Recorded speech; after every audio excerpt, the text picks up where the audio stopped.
Hello and welcome back to PMC Knives and Tools. I have recently returned from a holiday to Tenerife in the Canary Islands, which is a Spanish possession of the northern African coast. And while I was there, I was in a tourist gift shop and I picked up a couple of little Souvenir pocket knives. I don't know how well you can see here, but it actually says Tenerife and has the little Tenerife lizard logo on this one, and this one also says Tenerife. So let's have a look at these tourist novelty knives and see the general quality of them. So I will, spoiler alert, I will tell you the the story in advance. There is no particular quality to them. They're rubbish, but I knew that when I bought them. I bought them purely as a souvenir novelty. So we'll start with this one here, which has got your classic kind of slip joint style. It does have a slip joint mechanism, very, very thin metal. The pivot point here is not a screwed, it's riveted, so it's not maintainable. The finger nail notch here is so small and ill-defined that you can't actually get your thumbnail into the notch at all. So you just have to grip the blade to open it. So that's it in hand. Blade length about 2 inches. It's cheap plastic made to look vaguely wooden, with a lanyard hole. You know, not much to write home about. No defined point. Now when I picked this one up, it didn't have an edge really at all.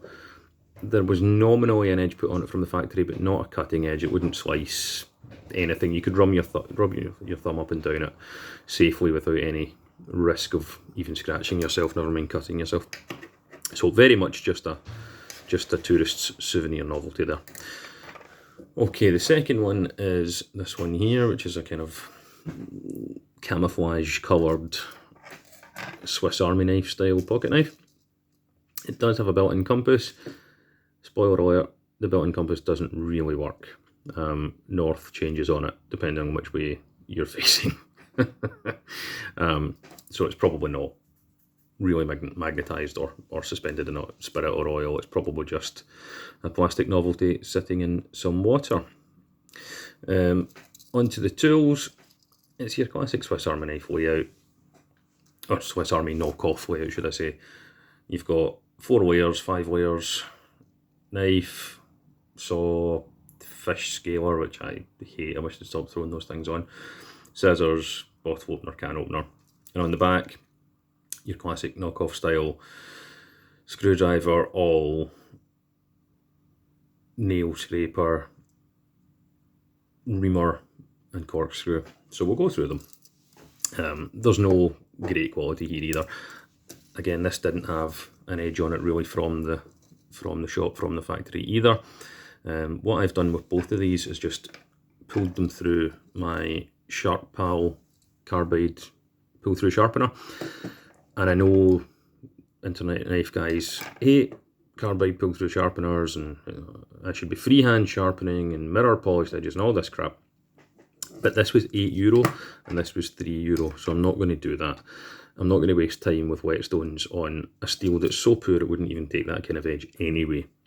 So a carbide pull-through sharpener is perfectly reasonable for this task. The scissors, they're always a bugbear on these Swiss Army knife knockoffs, but they actually do cut, believe it or not. Let's demonstrate.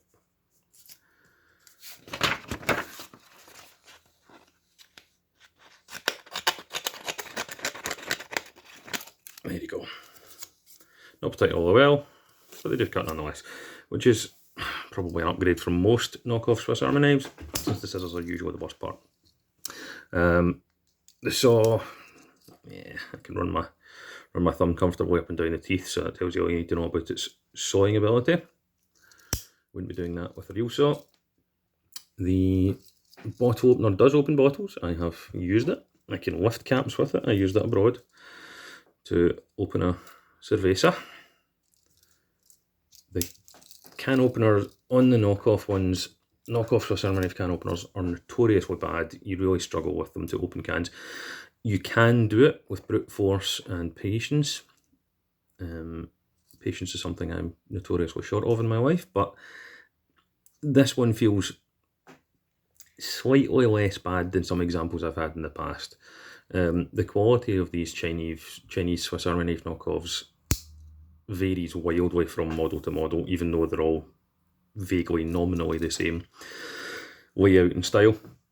So sometimes you get one that you can bend the tools over with your fingers, and other times you get one that's halfway decent.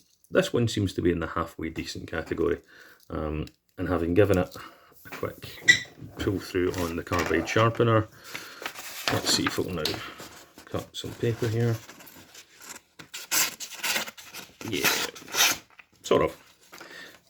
Not great, but better than nothing. Let's see with this one, which is likewise being put through the carbide sharpener.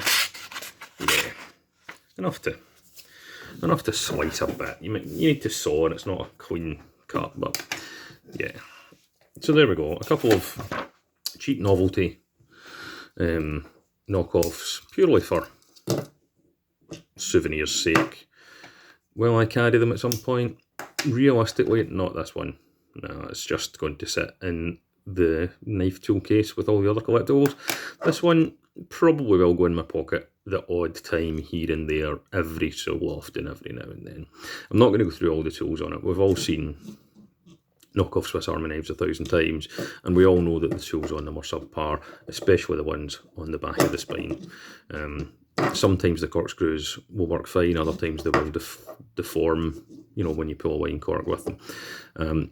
But it's okay, you know, for €8, throw it in your pocket. That's about £6 or £7. I'll throw it in my pocket and use it the odd time, and I'll probably end up gifting it to someone at some point. One of my young family members here and there that wants their first Swiss Army knife or something.